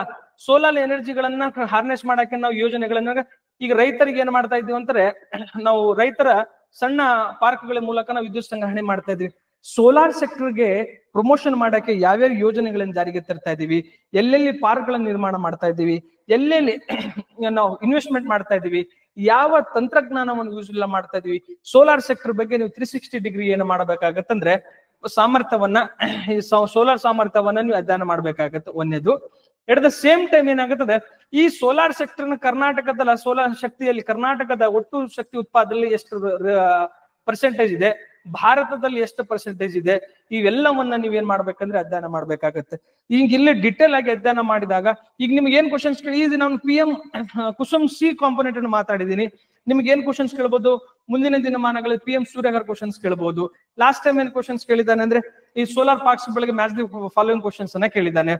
ಸೋಲಾರ್ ಟೆಕ್ನಾಲಜಿ ಬಗ್ಗೆ ಕ್ವಶನ್ಸ್ ಅನ್ನ ಕೇಳಬಹುದು. ಫೋಟೋವೋಲ್ಟೈಕ್ ಟೆಕ್ನಾಲಜಿ ಮತ್ತು ಏನೇನು ಚಾಲೆಂಜಸ್ ಇದೆ ಒಂದು ಕ್ವಶನ್ಸ್ ಕೇಳಬಹುದು. ಕೇಂದ್ರ ಸರ್ಕಾರ ನಾವೇನ್ ಮಾಡ್ತಾ ಇದೀವಿ ಅಂದ್ರೆ 2030ಗೆ ನಾವು ಏನ್ ಮಾಡ್ತಾ ಇದೀವಿ, ನಾವು ಪ್ಯಾರಿಸ್ ಅಗ್ರಿಮೆಂಟ್ ಅನ್ನು ನಾವು ಸಿಗ್ನೇಚರ್ ಮಾಡಿದೀವಿ. ಪ್ಯಾರಿಸ್ ಅಗ್ರಿಮೆಂಟ್ ಸಿಗ್ನೇಚರ್ ಮಾಡಿದೀವಿ. ಅದನ್ನ ನಾವು 2070ಗೆ ನಾವು ಜೀರೋ ಕಾರ್ಬನ್, ಶೂನ್ಯ ಕಾರ್ಬನ್ ಸೂಸುವಿಕೆಯನ್ನ ನಾವು ರೀಚ್ ಮಾಡ್ಬೇಕಂತ ನಾವು ಗುರಿಯನ್ನು ಹಾಕೊಂಡಿವಿ 2070ಗೆ. ಅದನ್ನ ರೀಚ್ ಮಾಡುವಲ್ಲಿ ಏನಾಗತ್ತಂದ್ರೆ ಇದು ಇಂಪ್ಯಾಕ್ಟ್ ಆಗ್ತಾ ಹೋಗುತ್ತೆ. ಎಟ್ the same time SDG goals ಅದಾವೆ ನಮ್ದು. SDG ಗೋಲ್ಸ್ ಗಳನ್ನ 2030ಗೆ ನಾವ್ ಏನ್ ಮಾಡ್ಬೇಕಂದ್ರೆ ಸಾಧನೆ ಮಾಡ್ಬೇಕು ಅನ್ಕೊಂಡಿವಿ. ಈ SDG ಗೋಲ್ ಕೂಡ ಇದು ಏನಪ್ಪಾ ಆಗ್ತದೆ, ಸೋಲಾರ್ ಸೆಕ್ಟರ್ಸ್ ಬಹಳಷ್ಟು ರೋಲ್ ಪ್ಲೇ ಮಾಡ್ತಾ ಹೋಗುತ್ತೆ. ಈ ಎಲ್ಲದರ ಹಿನ್ನೆಲೆಯಲ್ಲಿ ನೀವೇನ್ ಮಾಡ್ಬೇಕು, ಸೋಲಾರ್ ಸೆಕ್ಟರ್ ಅಧ್ಯಯನ ಮಾಡ್ಬೇಕಾಗತ್ತೆ. ಇಷ್ಟೆಲ್ಲ ಒಂದು 10 ರಿಂದ 15 ಟಾಪಿಕ್ಸ್ ಗಳನ್ನ ನಾವೇನ್ ಮಾಡಿದೀವಿ ಅಂತಂದ್ರೆ ಇವತ್ತಿನ ತರಗತಿಯಲ್ಲಿ ಡಿಸ್ಕಸ್ ಮಾಡಿದೀನಿ. ಎವ್ರಿ ಟಾಪಿಕ್ ಹಿಂದೆ ನಿಮ್ಗೆ ಏನ್ ಹೇಳ್ತಾ ಇದ್ದೇನೆ ಅಂದ್ರೆ ಏನೆಲ್ಲ ಸೆಕ್ಟರ್ಸ್ ಗಳನ್ನ ನೀವು ಕವರ್ ಮಾಡ್ಬೇಕು, ಬೇಸಿಕ್ಸ್ ಯಾವ ರೀತಿ ಕವರ್ ಮಾಡ್ಬೇಕು, ಅದ್ರ ಆಜುಬಾಜು ಟಾಪಿಕ್ಸ್ ಗಳನ್ನ ಯಾವ ರೀತಿ ಕವರ್ ಮಾಡ್ಬೇಕು, PYQ ಯಾವ ರೀತಿ ಕವರ್ ಮಾಡ್ಬೇಕು, ಈ ಎಲ್ಲದರ ಹಿನ್ನೆಲೆಯಲ್ಲಿ ಪ್ರಾರಂಭವಾದ ಪ್ರೋಗ್ರಾಮೇ ಅಥವಾ ಕಾರ್ಯಕ್ರಮ ಆಪರೇಷನ್ ಯಶಸ್ಸು. ಈ ಆಪರೇಷನ್ ಯಶಸ್ಸು ನಿಮ್ಮೆಲ್ಲರ ಯಶಸ್ಸಿಗೆ ಕಾರಣವಾಗಲಿ ಎಂದು ಹೇಳುತ್ತಾ ನನ್ನ ಇಂದಿನ ತರಗತಿಯನ್ನ ಮುಕ್ತಾಯಗೊಳಿಸುತ್ತೇನೆ. Thank you very much.